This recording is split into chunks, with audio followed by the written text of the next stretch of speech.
Chapter 44, 3rd Year, Hogsmeade. Saturday, September 15th, 1972. Pack your cloak, James. Why?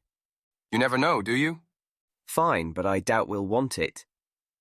Don't forget you owe me a galleon on that bet we had. I haven't. James returned patiently. Just relax for a minute, will you? Never. Sirius grinned back. You do realize that this is the most excitement I've had in months?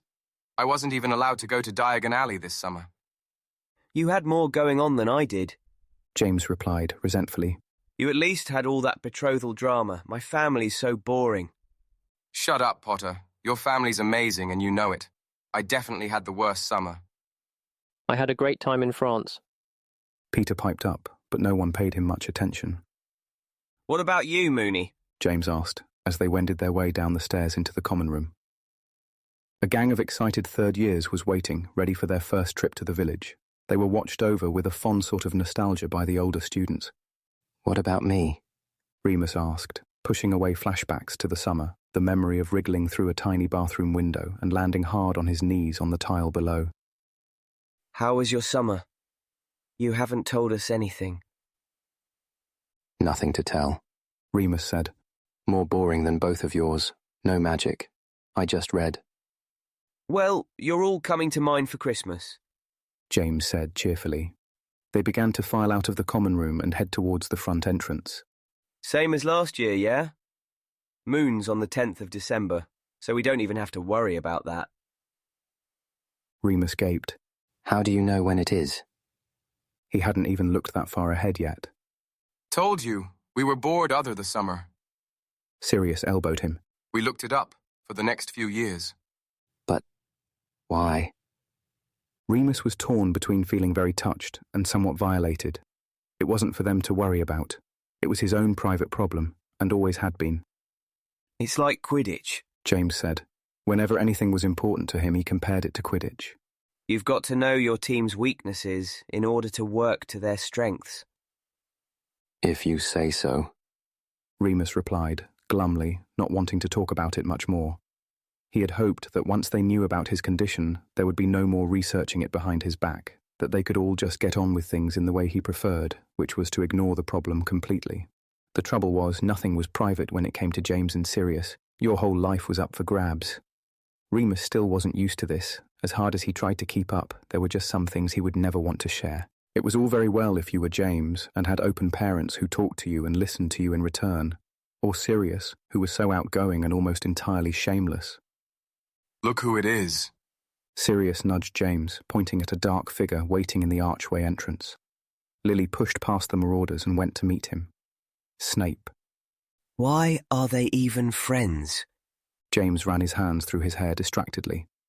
They grew up in the same town, Remus said as they carried on, watching the couple ahead, talking animatedly. One redhead, one black. How'd you know? James rounded on him, looking affronted. She told me. You fancy her then? James asked, clearly struggling to know how to react. Remus rolled his eyes. Number we just chat, he said, firmly. And if you fancy her, then you might want to try it. He'd noticed this sort of talk creeping into their conversations lately. Sometimes he had to double-check he was talking to the marauders and not Marlene and Mary. He fancies her. She fancies so-and-so. And on and on. To make matters worse, Avni Chaudhry, a Gryffindor third year, was now going out with Ravenclaw fourth year Matthew Stutt, and no one had talked about anything else for days. Everyone seemed to have an opinion on it. It was mind-numbingly boring stuff to Remus, for whom, aside from a few exceptions, girls were still generally incomprehensible. She likes you, though, James said. You did all your revision together last term. Only because you lot couldn't be asked, Remus replied defensively. They were approaching the town now. A cluster of pretty stone buildings sat just below them. And it's not like we were alone. Mary and Marlene were there too. We all need to take notes from Mooney. Sirius teased. Birds follow him everywhere. How'd you do it, Lupin?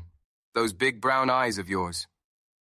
James and Peter snickered, but Remus ignored him, walking a little bit ahead, hands in his pockets, still limping slightly from his last transformation. That was an utterly ridiculous suggestion, especially when it was obvious to anyone with eyes that Sirius was the best-looking boy in the year. It was clearer than ever, now that they were all getting taller, growing from childhood into adolescence. James had a certain amount of swagger. That came with wealth and skill on the Quidditch pitch, but Sirius was always going to be in another league entirely. Remus hadn't decided whether to be jealous about it or not, and tried not to think about it too much. When they finally reached Hogsmeade, Remus could not be more relieved. The village looked like the sort of place Remus had previously thought only existed in children's books. The cobbled streets gleamed in the yellow mid-September sunshine, and the higgledy-piggledy rows of black-beamed Tudor cottages might as well have been made of gingerbread and spun sugar. Honeydukes? James said. Honeydukes. The others responded in unison. Remus had never entered the sweet shop through the front door before, nor had he ever been on the shop floor. It was packed to the rafters with boxes, jars, and bags of every kind of confection imaginable. Great trees of brightly coloured lollipops, as large as pinwheels, slabs of chocolate the size of paving stones, piles and piles of glittering sugar mice. The shop was also packed with Hogwarts students, and the marauders had to push and squeeze to even get close to the goods. They filled their basket with enough sweets to last them until Christmas at least, before queuing for the till, manned by a very harassed-looking wizard with white hair. Remus realised that this was probably Mr. Honeyduke, and wondered whether the shopkeeper knew there was a secret tunnel in his cellar. After that, their next stop was Zonko's, the joke shop, which was just as busy as Honeyduke's, and one of the noisiest places Remus had ever been. Every few seconds something seemed to explode, pop, or start whistling somewhere in the shop, accompanied by the delighted laughter or horrified shrieks of students. James and Sirius were clearly old hands at practical joke shopping, and made an efficient sweep of the premises, weighing up the benefits and downsides of each contraption like a pair of bankers at the stock exchange. Half an hour later, and they were finally leaving, weighted down with bags full of dung bombs, trick wands, exploding inkwells, hiccup sweets, and bars of frog-spawn soap. Remus thought they had perhaps been a little short-sighted doing all their shopping first, because next James and Sirius wanted to visit the Shrieking Shack, which meant leaving the main high street and facing an uphill climb, goods in tow. So, what is this place again? Remus huffed as he struggled up the hill, his knee and hip still bothering him. Haunted house, James replied, taking 2 of Remus's heaviest shopping bags from him without a word. Most haunted place in Britain, Dad says. It's not haunted. Sirius called from up ahead. You Potters are just superstitious. I heard that the ghosts there are really nasty. Peter said anxiously, struggling almost as much as Remus was with the steep incline. Worse than Peeves. Are they poltergeists, then? Remus asked, curious. He'd been planning to do some reading about spirituous apparitions when he got the chance, after learning that it had been his father's main area of study. Think so. James said. The locals say they hear screaming coming from the house some nights. Only for a few years, though. Sirius countered. Poltergeists don't just move in at a moment's notice. There would have to be decades and decades of disturbance and negative energy building up to... Oh my God. Lupin stopped still and almost dropped the bags he was still holding. He had looked up at the house for the first time, and a cold chill struck the pit of his stomach. What's up, Moony? Want me to take your other bags? James was asking. Remus shook his head, speechless. He couldn't tear his eyes away. He'd never seen it from the outside before. They always came through the tunnel. But he knew the shade of the wood. He knew what the boarded windows looked like. Bloody hell. If it is haunted, then I think Mooney's been possessed. Sirius said, sounding like he was only half joking. Oi, Lupin. You're being weird. Stop it. That's... Remus struggled to find the words. He closed his eyes and tried to take a few breaths. That's the house. Where they put me. James seemed to understand at once, and put a hand on Remus's shoulder in a brotherly sort of way. Okay, come on. It's time to go, he said. No one said anything as they began to trudge back downhill towards the town. Remus looked at the ground ahead the whole time, concentrating on putting one foot in front of the other and getting as far away from the shack as he could. The Shrieking Shack. Shrieking. He felt sick. James steered them in the direction of a quaint-looking pub. Inside, there were lots of tables and comfortable chairs, not a far cry from the Gryffindor common room. They found seats in a quiet corner, and Remus sat, gratefully, his joints very sore now. James went to the bar, and Sirius and Peter sat quietly either side of Remus. So, on the full moon, that's where you go? Peter asked. Remus nodded, fiddling with a damp beer mat on the table. It's not haunted then? Peter continued. Nope, just me. So wait, the shrieking is... Me. But why... Shut up, Pettigrew. Sirius snarled suddenly. Remus looked at him, taken aback. James returned with 4 bottles of amber liquid and set them down, taking his own seat. Butterbeer! He said brightly, pushing one towards Remus. Try it, Mooney. You'll love it. Remus raised the glass to his lips. He was still feeling a bit queasy, and the concoction in the bottle smelled very syrupy, but he found that sweet things usually helped if he'd had a shock. He took a sip and felt instantly warmed by the delicious liquid. He smiled at James, hoping they wouldn't ask any more questions. They didn't. Instead, they spent a very pleasant afternoon drinking butterbeer and planning how best to utilize their new practical joke arsenal.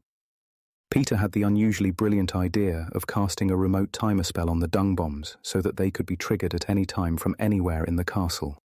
Excellent diversionary tactic. James exclaimed, excited. Think of what we could get away with if Filch was chasing dung bombs on the opposite side of the building.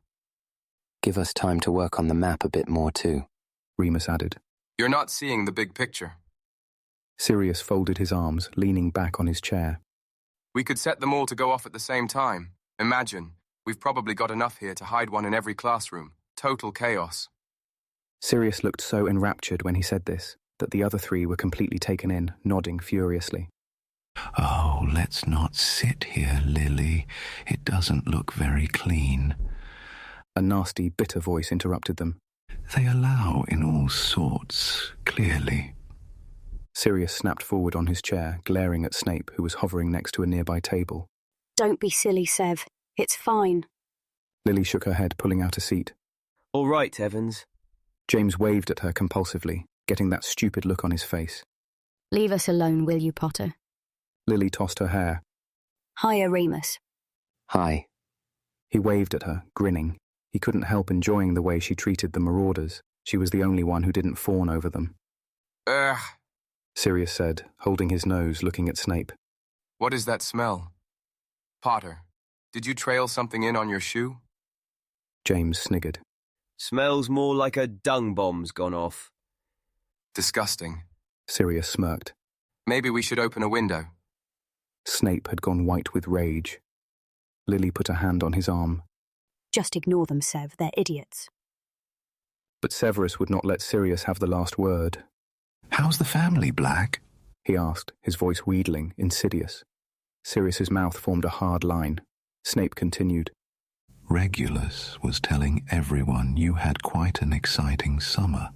So exciting, in fact, that you're no longer welcome back, You don't know what you're talking about, Snivelus.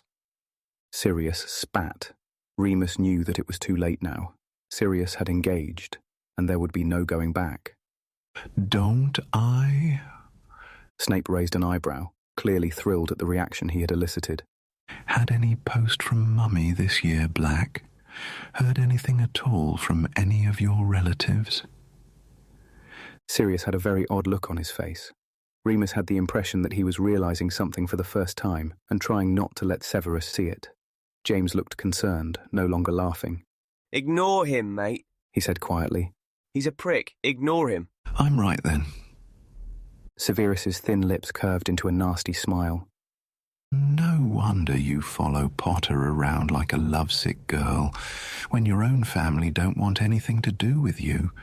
When you've been disowned like that, I suppose all that's left is to associate with the dregs of society. He cast his black-eyed gaze over Peter and Remus.